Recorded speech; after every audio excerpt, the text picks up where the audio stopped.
The excitement of driving to the movie rental store to pick up the newest release was an unexplainable feeling, but the Hollywood Video Store in New Mexico would bring horror and mystery. Hello and welcome to the original Coffee and Crime, so grab some coffee and let's talk some crime.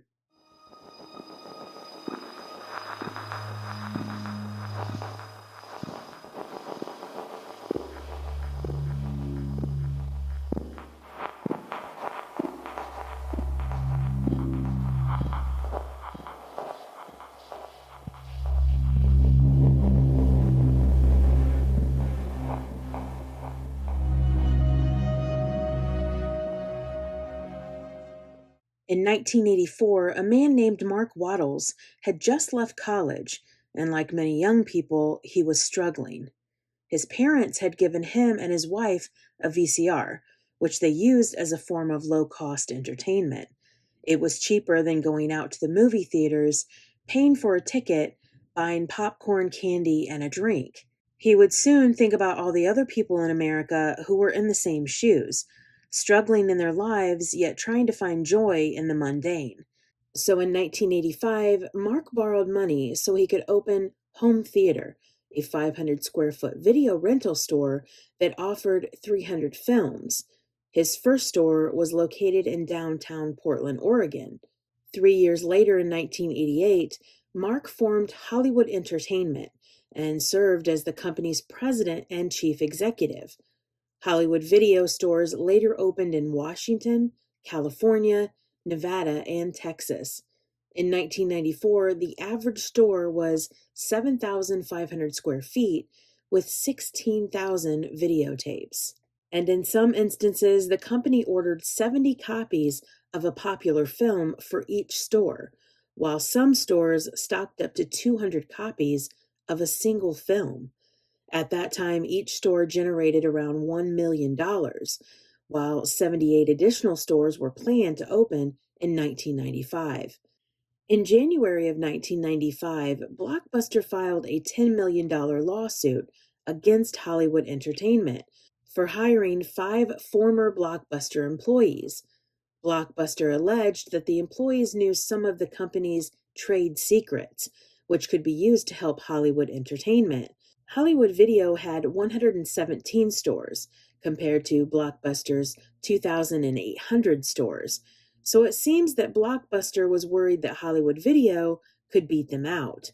But in May 1995, a judge ruled in favor of Hollywood Entertainment, stating that Blockbuster had failed to demonstrate irreparable harm as a result of the hiring, which makes complete sense.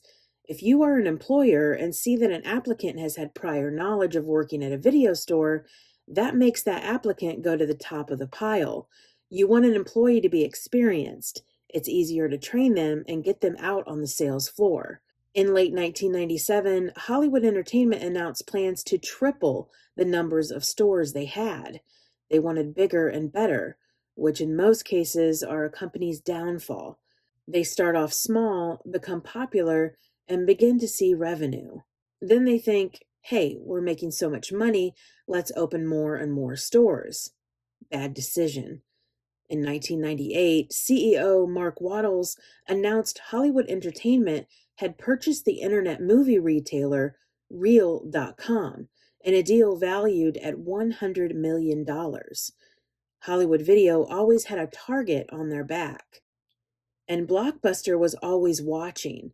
They announced an exchange offer of $14.50 per share in December of 2004. In response, Hollywood Video agreed to a buyout by Movie Gallery, a smaller competitor, on January 10th of 2005. Movie Gallery would pay $860 million at $13.25 per share, and the assumption of $380 million in debt. The purchase was completed on April 27, 2005. As a result of the merger, Hollywood Video would become a subsidiary of Movie Gallery. But as we all know, this was the time when video on demand would start. Why get in your car, drive to the movie rental store on a Friday night when you can simply stay at home with your streaming services? On July 31st, 2010, the last Hollywood video store closed its doors. It was the end of an era. Personally, there was nothing like walking into a video rental store. The excitement of rapidly walking to the new releases and hoping the movie you had been wanting to see was in stock. Walking down the aisles featuring the different genres of movies: drama, thriller, romance, horror, and knowing you had only a certain amount of days to watch your rented movies, but also anticipating another visit and another stack of rented movies to watch. It was something else, and I still miss it to this day. But let's go back to when Hollywood Video was still in its heyday. It was Sunday, March 3rd, 1996, at the Hollywood Video Store, located at 333 San Mateo Boulevard, Southeast, in Albuquerque, New Mexico. The store had just closed a little after 2 a.m. But that March 3rd would be a day that lived on in the minds of the residents of Albuquerque. The following day, the morning crew arrived for their shifts. They walked in to a scene of horror and disarray. The cash register drawers were open and thrown to the floor. The safe had been left open, and the televisions that would play a movie during business hours had been left on. Trash bags from the day were left by the back door, and the computers at the registers were still flickering. It was as if the closing crew were in the middle of cleaning up, then just stopped. The morning crew made their way to the back room, only to find a scene of blood and death. The closing crew, which included 30-year-old store manager Melinda Thie, co-workers 19-year-old Zachary Blacklock and 18-year-old Jawanda Castillo, had been found in the back storage room, tied up and shot in the head execution style. One employee stated, "I saw her hands pulled behind her back, and her legs crossed, and I thought she was asleep." A mobile crime scene unit arrived, as well as employees of the store, family members of the victims, and customers. Everyone was in disbelief. Video stores in the beginning were open late, and at that time, cash transactions were the only means to rent a video. Computer technology was fairly new, and the Hollywood Video Store was located in a neighborhood with a high crime rate. It bordered on a place they would call the war zone, and it was a place you didn't really want to go. While the investigation had just begun, two women would arrive at the crime scene, Heather and Holly McDougal. Both women had information that would turn this investigation on its head. The two women were cousins of one of the victims, Zachary Blacklock. What information could they provide? Well, Zachary's grandparents would pick him up after his shifts at Hollywood Video, and the night of the murders, George and Pauline McDougal had been waiting for their grandson, and now they were missing. So not only were the investigators dealing with 3 people being shot and killed, they were now looking for 2 people who had gone missing. Searching the elderly couple's home, police found that the automatic coffee maker had brewed coffee, but that the home sat eerily empty. They sent out a be on the lookout for the couple's car, a 1987 white Buick Skyhawk, license plate NM046FCY. The following morning, a couple spotted what looked like the McDougal's car in the East Mountains. They called the police, and upon arrival, it was confirmed as the couple's abandoned car. And shortly after that, they would find the bodies of George and Pauline McDougal. Zachary's grandparents had met the same fate. They were shot in the head, execution style. So not only did the police have 3 victims, now they had a total of 5. They would look into another robbery that happened only a couple months prior to the Hollywood Video murders. Another movie store called Now Video had been robbed by 2 individuals. 55-year-old Abel Coronado was shot in the face, losing sight in one eye, but he survived. Were these crimes connected? The fear in the community was heightened. People wanted answers. People wanted that feeling of safety back.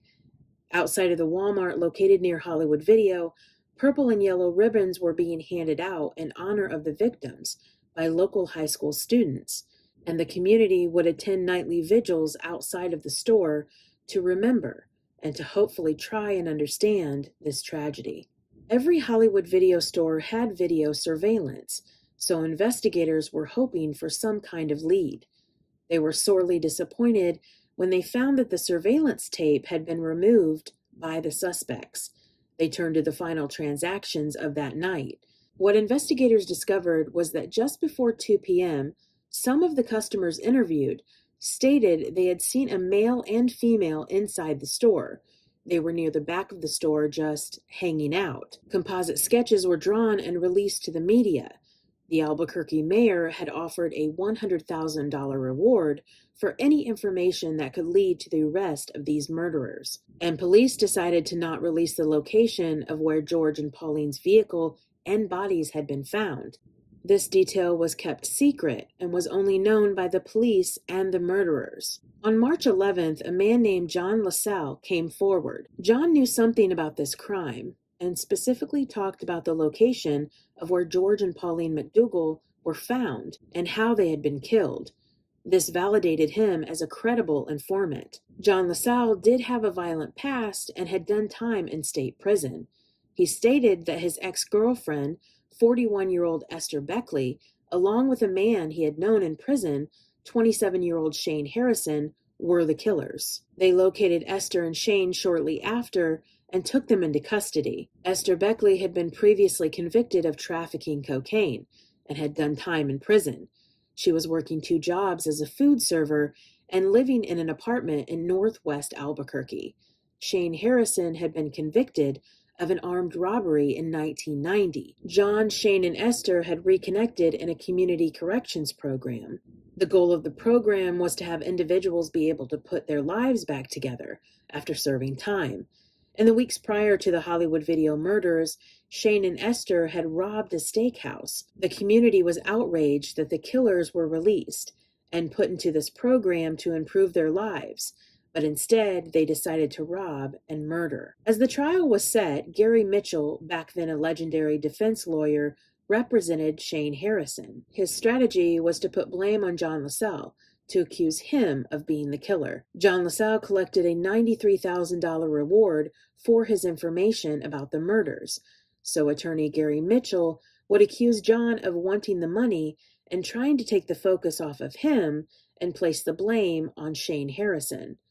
However, the last customer the night of the murders took the stand and testified under oath that it was Shane Harrison who was the man he saw that night, not John LaSalle. Prosecutors laid out the grim reality to Esther, and she decided to take the plea deal that was offered, which in turn placed her on the stand to testify against Shane Harrison. She testified that her and Shane had begun robbing places to impress her boyfriend, John. Esther would go through that night at Hollywood Video. She stated that she entered the store with a 9mm pistol. She approached Malin and asked her if she was the store manager. Malin said yes, and Esther would tell her to go to the back of the store. Esther testified that Shane then told her to go outside and wait in the car.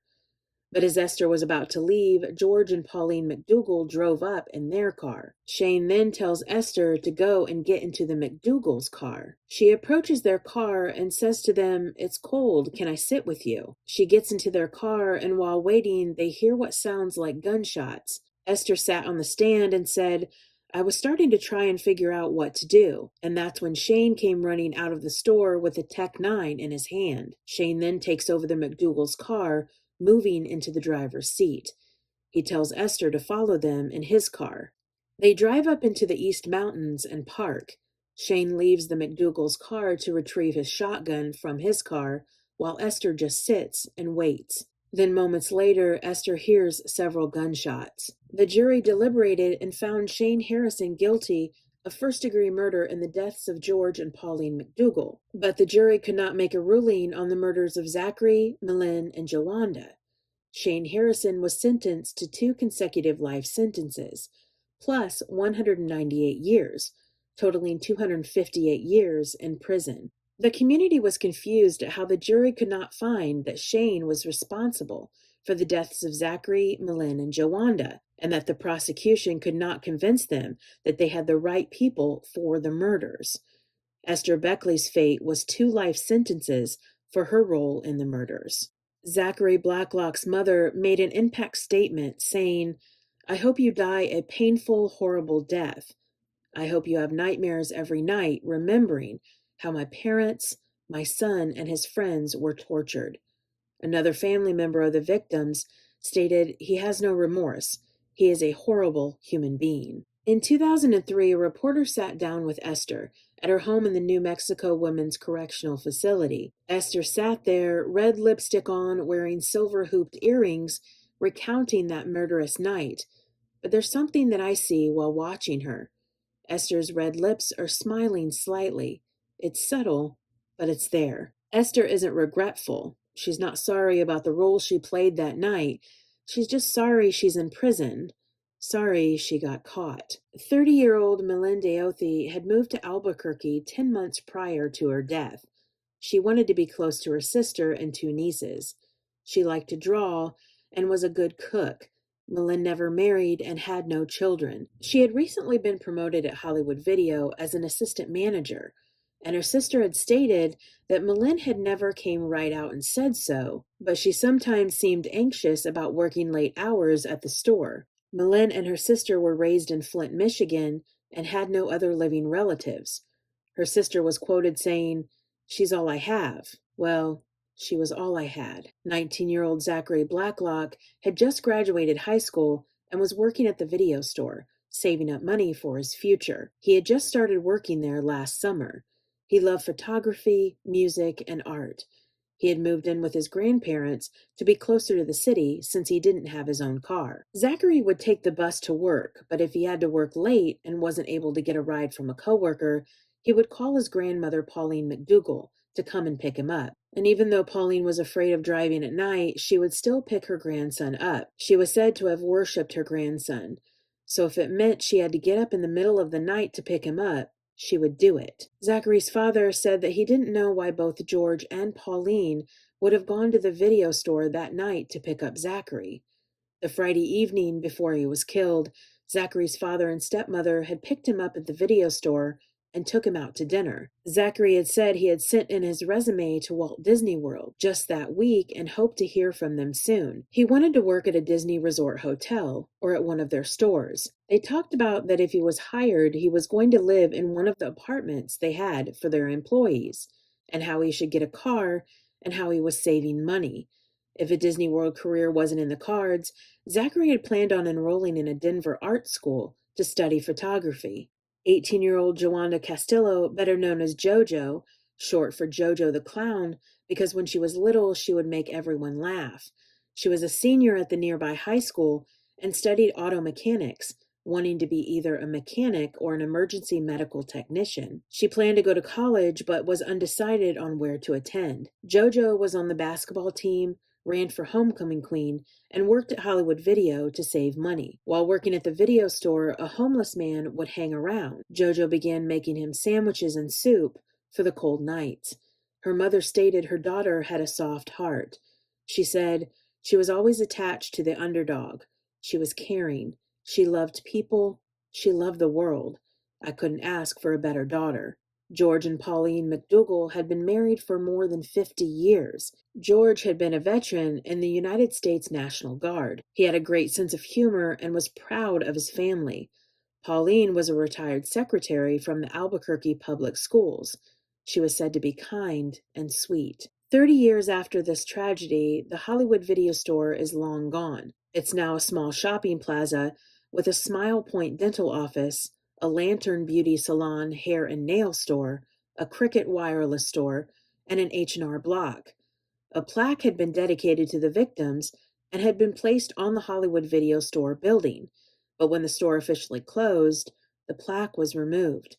The community was upset along with the family and friends of the victims. But soon after, a new plaque was raised, this time much more prominent. It's now a stone monument of the lives lost that night. The monument reads, "In memory of Joanda Castillo, Melinda Zachary Blacklock, Pauline McDougall, George McDougall, March 3, 1996. A simple concept of a video rental store where families can rent some entertainment without breaking the bank began innocently enough. And in one of those stores, In one night, horror wasn't just a movie, it was one community's worst nightmare. Thank you for watching the original Coffee and Crime. Join me every Tuesday as I delve into the darker part of our society with another episode of Coffee and Crime. I'll see you next time.